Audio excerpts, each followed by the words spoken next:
Hey everyone, my name is Jake. I'm 26 years old and I'm from Brazil. Just 5 months ago, I couldn't even speak a full sentence in English, not even something as simple as "How are you?" without overthinking it. I was completely lost. Today, I want to share how I managed to learn English in just 5 months, without expensive classes, without living in an English speaking country, and without wasting time on methods that don't work. This isn't only my story. It could be your story too. If you've ever felt stuck, frustrated, or embarrassed about your English, keep listening because I was exactly where you are now. By the end, you'll know exactly how to improve your English step by step. My journey didn't begin with motivation.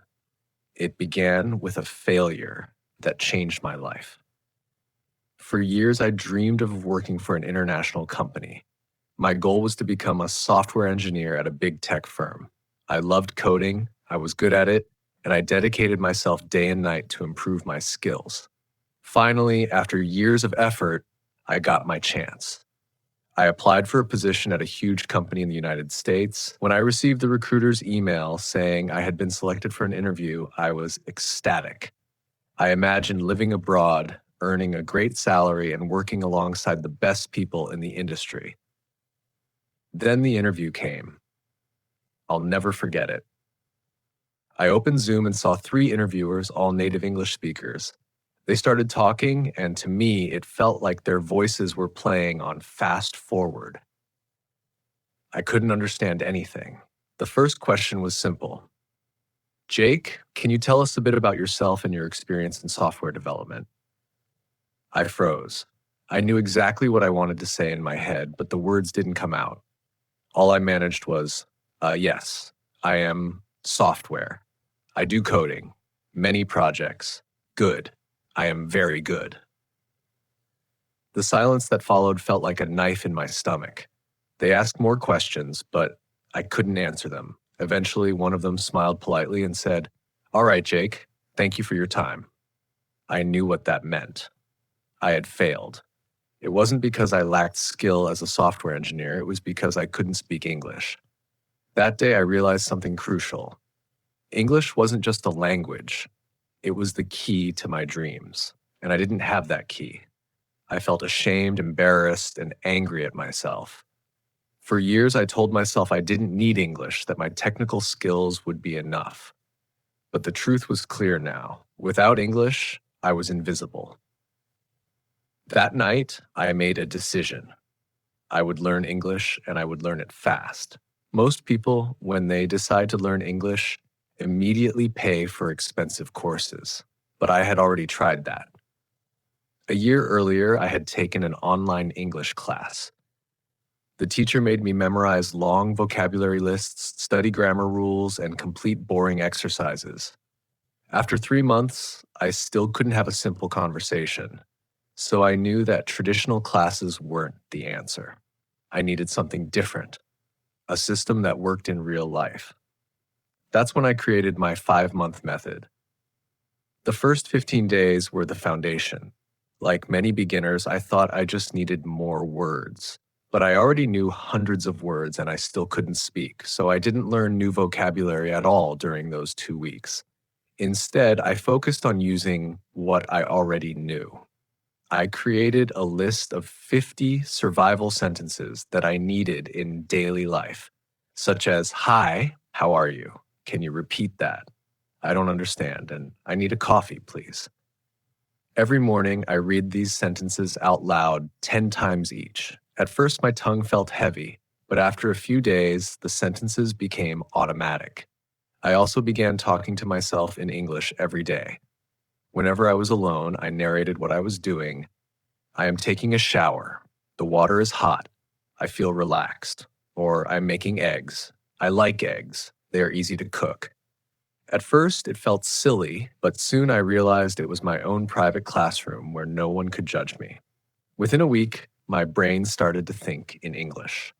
On top of that, I chose 5 sentences each day from movies or real conversations and copied them exactly, repeating them with the same emotion, speed, and pronunciation as the native speaker. By the end of the first 15 days, I could speak simple sentences without translating in my head. My confidence grew. After that, the real practice began. I wanted more than short sentences. I wanted real conversations.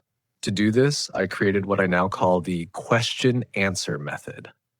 I asked myself simple questions in English, answered them immediately, and then repeated with different answers. For example, what did you do today?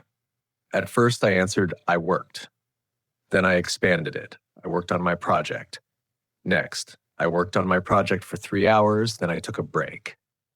Every time I added more details, training my brain to think in English and speak without hesitation. I did this for 30 minutes every day, and my fluency grew quickly.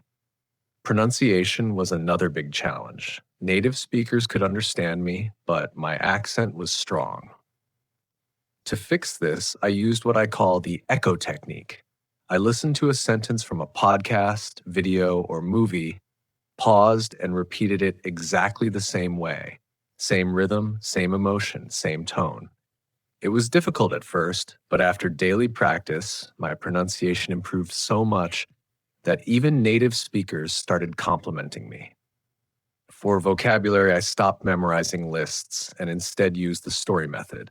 I picked 5 new words each day, created a short story with them, and read it out loud 10 times. Then, I used those words in conversations. This made learning natural and fun. Over 3 months, I had acquired more than 1,000 new words effortlessly. I also trained myself to think in English. Whenever I looked around, I described what I saw. The sky is blue. The man is wearing a red shirt. I wrote in a daily journal in English, starting with simple sentences and gradually improving. Slowly, English words began to appear naturally in my mind without translation. I made a strict rule for myself, at least 2 hours of English speaking every day, no excuses. Even if I was alone, I spoke while cooking, cleaning, or walking. As I progressed, I realized grammar mattered too. Not from books, but from real conversations. I paid attention to how native speakers structured sentences, especially with tenses and prepositions. I kept a notebook for tricky points and practiced them in daily writing. I also used shadowing, listening to native speakers and repeating instantly, matching their speed and intonation. These techniques accelerated my fluency. Confidence was the final piece. I stopped being afraid of mistakes.